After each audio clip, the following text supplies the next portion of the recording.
अभिवादन स्वीकार कीजिए देवाशीष शर्मा का और आप देखना शुरू कर चुके हैं UV24 मतलब सच बेझिझक। आज के इतिहास पर आपने नजर डाली, ताजा तरीन सुर्खियों पर नजर डाली। अब खबरें विस्तार से। नगर निगम के भ्रष्टाचार पर खुलकर बोले समाजवादी पार्टी से पार्षद देश दीपक यादव। क्या कुछ कहा उन्होंने, आप स्वयं सुनिए। कार्रवाई कुछ नहीं हुई, लेकिन अभी खुलकर सीधे तौर पर अपर नगर आयुक्त हो, जेडएसओ हो, नगर निगम की पूरी कार्य प्रणाली पर सवालिया निशान लग रहे हैं। एक लेखाकार को सस्पेंड किया जाता है। महापौर नूतन राठौर पर भी भ्रष्टाचार के आरोप लग रहे हैं। आपने अभी डोर टू डोर कूड़ा कलेक्शन की बात कही, जिसमें भ्रष्टाचार की आपने बात कही, लेकिन उसमें सीधे तौर पर यह भी निकल के सामने आया था कि उस डोर टू डोर कूड़ा कलेक्शन कंपनी की जो ऑनर थी वो उनके घर जाती है महापौर महोदया के और वहां पर लेन देन होता है। ऐसा भी सोशल मीडिया पर लगातार चला। तो क्या कुछ भ्रष्टाचार है इस पूरे नगर निगम में और कैसे यह दूर हो सकता है, और आखिरकार कौन कौन वो लोग हैं जिन पर कार्रवाई भ्रष्टाचार के चलते होनी चाहिए? जब तक पार्षदों की समितियां नहीं बनाई जाएंगी, पार्षदों को ताकत नहीं दी जाएगी, तब तक अधिकारियों को भ्रष्टाचार चलता रहेगा। हमने कई बार मांग उठाई है अपने फेसबुक पोस्ट से भी, अखबारों में भी, सदन में भी, कि समितियां बना दी जाएं जहाँ भ्रष्टाचार होगा और उसकी जांच करा ली जाए। लेकिन पूर्व नगर आयुक्त जो थी प्रेरणा शर्मा जी, मैंने जब उनके जो निगरानी समिति ग्रुप है उस पर मैंने जब डाला कि अपर नगर आयुक्त का कमीशन 2% है, चीफ इंजीनियर का 2% बढ़ गया है जी, तो मुझे नोटिस दे दिया गया। मैंने फिर दोबारा वही चीज़ डाली, मैंने आप मुझे दोबारा नोटिस दीजिए, दोबारा फिर नोटिस दिया गया। तो नगर निगम में अधिकारी यहाँ तक हावी है कि पार्षद कोई बात उठाता है तो आवाज़ दबाने के लिए नोटिस दिया जाता है और कहा जाता है इसके सबूत दीजिए। अब एक चीज़ बताइए, प्रेरणा शर्मा IAS है, अच्छी पढ़ाई पढ़ी होगी, हम कोई CBI या विजिलेंस टीम तो है नहीं जो सबूत ला के दें जी। ठेकेदार या कर्मचारी लोग हमें बताते हैं ये भ्रष्टाचार फैल रहा है, उसको हम आवाज उठाते हैं। अब जांच करने के लिए वो कमेटी गठित करें, उसकी जांच हो, लेकिन वो सबूत मांगती है हमसे। अब सबूत कहाँ से ले आए? आपके 2% और 3% के जो आरोप थे उस पर लगभग मोहर तो लगी गई, जब सीधे तौर पर 40 लाख रुपए अपर नगर आयुक्त पर भ्रष्टाचार का आरोप लगा। वहीं लगातार मेयर को भी टारगेट किया जा रहा है, तो मेयर पर भी आरोप लग रहे हैं। क्या लगता है कि आपको कि कहीं ना कहीं इस पूरे भ्रष्टाचार जो नगर निगम का भ्रष्टाचार है इसके लिए पूर्ण रूप से कहीं मेयर तो दोषी नहीं? ऐसा है, नगर निगम में महापौर को ज्यादा अधिकार होते नहीं, मैं आपको बता दूं जी।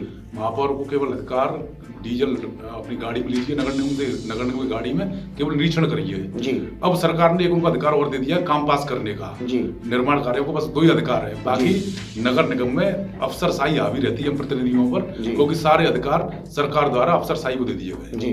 तो महापौर महोदया पर जैसा कि आपने डोर टू डोर कूड़ा कलेक्शन की बात कही थी, तो उसके आप उस समय मौजूद थे वहां पर? क्योंकि उस जी ऐसा हुआ कि यहाँ जो भर्तियां चल रही थी कूड़ा कलेक्शन सुपरवाइजर की और कूड़ा कलेक्ट कर्मचारी की, तो उसमें हमें कहीं से पता चला कि 50,000 रुपये सुपरवाइजर की भर्ती में लिए जा रहे हैं, 30,000 रुपये ये कलेक्ट कर्मचारी की, कूड़ा कलेक्ट कर्मचारी की में। तो मैं एक दिन अपने किसी काम से महापौर जी घर गया था, तो वहाँ बातचीत चल रही, तब तक एक वहाँ मैडम आई जो लॉयन प्राइवेट लिमिटेड कंपनी की जो है कूड़ा कलेक्शन करती है उसकी बड़ी अधिकारी थी, दिल्ली से आई थी जी। तो महापौर जी ने शिकायत की होगी भ्रष्टाचार के इसी मामले को लेकर, डोर टू डोर कूड़ा कलेक्शन शिकायत की थी कि आपके यहाँ ये खेल चल रहा है। तो वो इस बात को नहीं मान रही थी महापौर जी के सामने। मैंने कई लोगों को वहाँ से फोन लगाया, महापौर जी भी बैठी थी और वो अधिकारी भी बैठी थी। तो कुछ लोगों ने बताया हमसे 40,000 मांगे, हमसे 30 मांगे, हमसे 50 मांगे।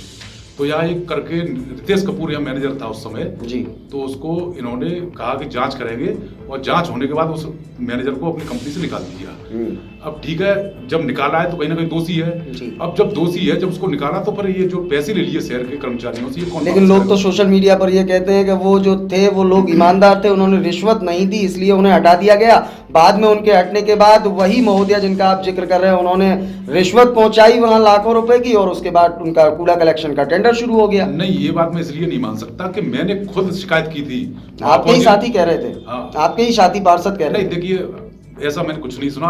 अब आरोप लगाने के लिए कोई किसी कुछ भी लगा सकता है, मैं बेझिझक बोलता हूँ और सत्य बोलता हूँ। महापौर जी ने खुद शिकायत की थी भ्रष्टाचार की जी, और मैंने भी की थी। वहां झगड़ा भी हुआ, महापौर जी काफी नाराज हुई थी उन पर, और रितेश कपूर जो हटाया वो भ्रष्टाचार के चलते हटाया। लेकिन वहां सबसे बड़ा सवाल ये है, क्या उसको हटाने से काम चल गया? जिन लोगों ने पैसे दिए उनके पैसे वापस क्यों नहीं कर रही वो संस्था? ये कूड़ा कलेक्शन कंपनी पैसे वापस करे, अन्यथा आंदोलन होगा उसके खिलाफ और हम इसका विरोध करेंगे। ये साफ करने आई थी गंदगी, लेकिन ये गंदगी कंपनी खुद फैला रही है। मैं आपको बता दूं आपके चैनल के माध्यम से, हम इस कंपनी का अपने वार्डों में बिल्कुल भी सहयोग नहीं करेंगे। आपकी मेयर साहिबा नारियल फोड़ देती हैं, नारियल 50 लाख का नारियल फोड़ दिया सफाई के नाम पर, कितना उचित मानते हैं आप?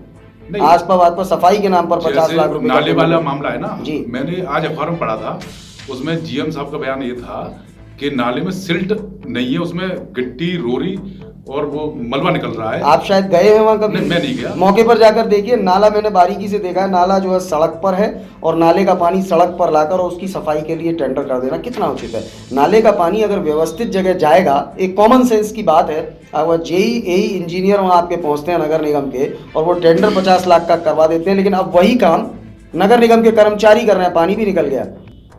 ये काम पहले भी हो सकता था। नहीं, अगर क्या इस तरीके जानबूझकर भ्रष्टाचार करने के लिए ऐसे कामों को नगर निगम में किया जाता है? नहीं, अगर अब निकल गया पानी तो ये तो गलत था। 50 लाख रुपए खर्च किए जा रहे थे, जब वैसी काम हो रहा है तो नहीं करनी चाहिए था। आप पिछले 5 साल से पार्षद हैं, आपने देखा है नगर निगम में लाइट के नाम पर भ्रष्टाचार, सफाई के नाम पर भ्रष्टाचार, सड़कों के नाम पर भ्रष्टाचार, निर्माण के नाम पर भ्रष्टाचार, चारों जगह भ्रष्टाचार नजर आता है और आप कहते हैं कि सब कुछ ठीक है। नहीं, मैंने कब कहा सब कुछ ठीक है? आप ही कह रहे हैं अभी आप सब कहते कुछ हैं ना ठीक अभी सब कुछ ठीक है। नहीं, मैंने नहीं कहा सब कुछ ठीक है। यानी कि भ्रष्टाचार है, आप मानते हैं? भ्रष्टाचार है और भ्रष्टाचार रहेगा जब तक ये अफसरशाही हावी रहेगी नगर निगम में।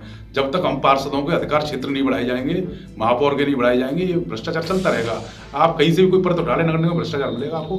अभी जब अधिकार नहीं है तब तो कमीशनखोरी हो रही है। आप क्या मानते हैं? आपके ही साथी, तमाम साथियों के वार्ड में बोर्ड लगा है एक सफाई कर्मचारियों के नाम से। उन सफाई कर्मचारियों के बोर्ड में अगर देखेंगे तो कहीं जादौन साहब सफाई कर्मचारी हैं, कहीं शर्मा जी हैं, कहीं वर्मा जी हैं, कहीं यादव जी हैं। यानी कि हर पार्षद के लिए एक कर्मचारी अलॉट है, बाकायदा बोर्ड में मीटिंग हो गई, ये प्रस्ताव पास हुआ। आपके जेडीएस कहते हैं कि एक कर्मचारी एक पार्षद को देना है। यानी कि आप लोग समाज सेवा के लिए आए थे। कर्मचारी नहीं देना, मैं आपको बता दूं, जो कार्यालय रहेगा पार्षद का, उसकी व्यवस्था करने के लिए कर्मचारी रहेगा, लिखा पढ़ी करने के लिए, साफ सफाई व्यवस्था, कोई आए उसको चाय पानी के लिए, ये व्यवस्था की गई है। कितने कार्यालय चल रहे हैं? हमने तो किसी कोई कार्यालय नहीं देखा। हमने तो ये देखा है कि किसी पार्षद, आप चले जाइए सरस्वती नगर पुष्पेंद्र पाल सिंह जी के वार्ड में चले जाइए, उनका बेटा सफाई कर्मचारी की लिस्ट में है। नहीं, ये गलत है। अपने और भी जगहों पर है, और भी जगहों पर कहीं किसी ने, आप चले जाइए आपके वार्ड में कहीं जादौन साहब हैं, इधर चले जाइए आप शर्मा जी हैं, इधर चले जाइए आप वर्मा जी हैं। तो चारों तरफ जो एक पार्षद की सैलरी, यानी कि एक सफाई कर्मचारी की सैलरी सीधे पार्षद को दे देनी है। नहीं, सीधे पार्षद को नहीं जा रही, उस कर्मचारी के खाते में जाती है और वो कर्मचारी उनके कार्यालय पर काम करता है। अब कुछ लोग ऐसे हो सकते हैं कि नहीं लगाए हों लड़के, पैसा ले रहे हों, मतलब आप भी मानते हैं ठीक है ये?